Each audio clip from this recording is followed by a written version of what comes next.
El escenario que se está viviendo entre México y Ecuador es ampliamente conocido. Sin embargo, detrás de todo este escenario hay algo bastante complicado, una pugna geopolítica de Estados Unidos. ¿Qué tiene que ver en esto la OEA y por qué ahora algunos expertos dicen que tal vez la salida es algo que le compete a Estados Unidos? ¿Qué tiene que ver realmente? Vamos a comentarlo.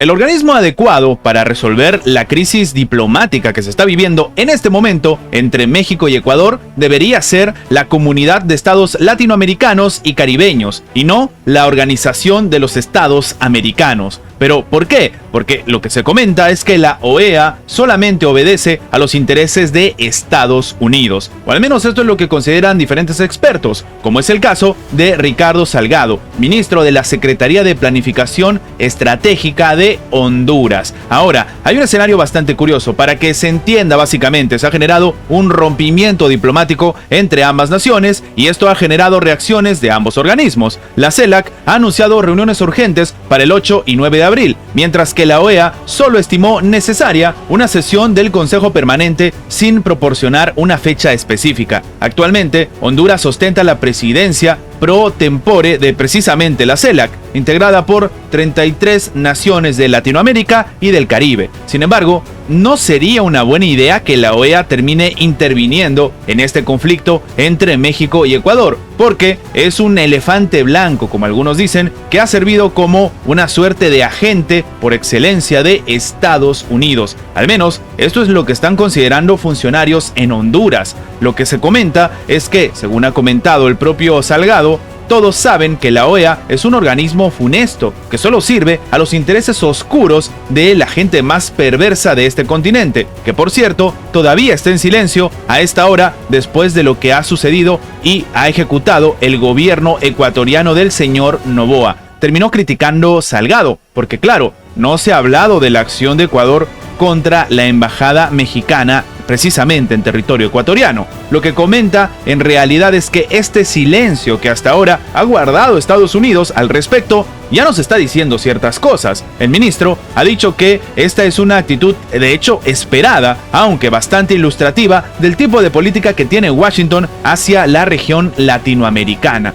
Lo que él mismo comenta es que esta es una actitud cínica en la política hacia los países de América Latina que se ha llevado a cabo durante todo el siglo XX y en lo que va del siglo XXI también. La idea de que son el patio trasero, que en este caso consideran a alguien, por perverso que sea, que si les sirve es su agente, y eso ha sucedido durante muchas décadas. Una crítica bastante fuerte, pero en realidad se ha generado también una persecución política en Ecuador. El ministro de la Secretaría de Planificación Estratégica de Honduras ha expresado su más enérgica condena a los hechos que sucedieron el pasado 5 de abril, cuando la Policía Nacional de Ecuador irrumpió en la Embajada de México en Quito para capturar al ex vicepresidente ecuatoriano Jorge Glass, quien tenía una orden de aprehensión en su contra por malversación de fondos. Pero claro, estaba dentro de la embajada. Lo que él mismo ha comentado es que queda claro que todavía existen gobiernos que no son tan civilizados como ellos quisieran. Básicamente también está diciendo cuál es la postura de la CELAC,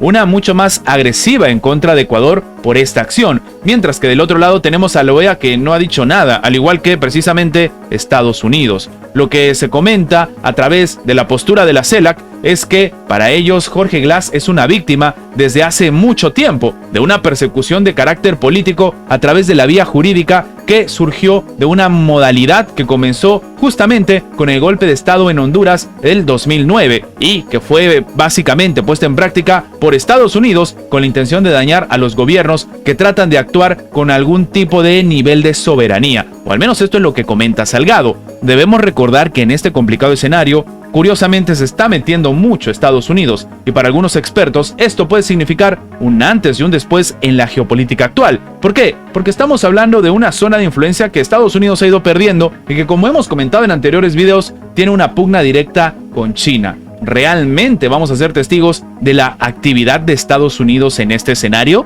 Me gustaría saber su opinión abajo en los comentarios.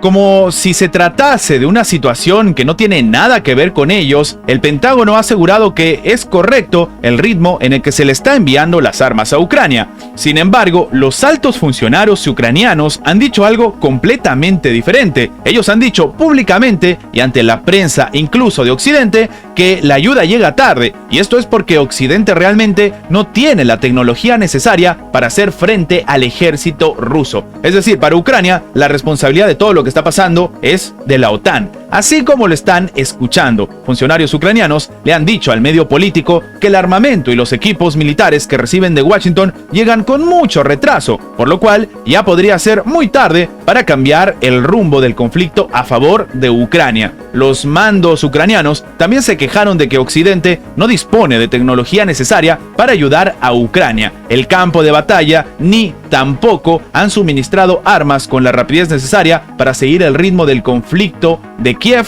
y Moscú. Es decir, que la culpa es de la OTAN. Un escenario que no se puede entender porque recordemos que, según los lineamientos de la propia OTAN, ellos no están en un conflicto con Rusia, solamente están vendiendo armamento, o al menos esta es la postura oficial de la Alianza Atlántica. En ese sentido, de hecho, el presidente ucraniano Volodymyr Zelensky ha reconocido el día de hoy que el ejército de Ucrania podría agotar sus existencias muy pronto si sencillamente los aliados de Occidente no suministran más armamento de forma rápida. Pero, ¿qué pasó con la afirmación de Zelensky cuando estuvo a puertas de iniciar el conflicto y él decía que con el 1% de todo lo que tiene la OTAN, ellos iban a ganar el conflicto armado? Creo que en este punto más del 1% ha sido entregado. De hecho, de manera literal, lo que ha comentado Zelensky es que puede que no tengan suficientes misiles y que los socios ya lo saben. Han hecho cálculo de qué fechas necesitan esos misiles y saben cuánto van a gastar al día en promedio. Y hay que acelerar esos procesos. Todo esto cuesta dinero. Terminó comentando Zelensky en un reproche que de nuevo no se puede creer. De hecho, él mismo ha tomado en cuenta el envío tardío en el caso de los aviones de combate F-16 que se esperaban que en Ucrania lleguen a finales del 2023, cuando a ese país le iban a ser supuestamente útiles y ahora se supone que van a llegar a finales de la primavera. Algo que no se puede creer entonces, Ucrania le echa la culpa a la OTAN. Antes de terminar, los invitamos a que se hagan miembros del canal para que además de tener acceso a la pestaña de comunidad donde publicamos muy a nuestro estilo las diferentes situaciones que suceden en la geopolítica actual con diferentes artículos y, como siempre, sin seguir ninguna agenda como hacen algunos medios tradicionales, también van a tener acceso previo a poder ver los videos antes de su publicación en las horas normales en una forma de agradecerles a todos los que hacen posible el mantenimiento de este proyecto. De nuevo, por solamente $1.99 tienen estas ventajas en forma de agradecimiento por apoyar a mantener este proyecto. Sin más que agregar, nos vemos en la próxima.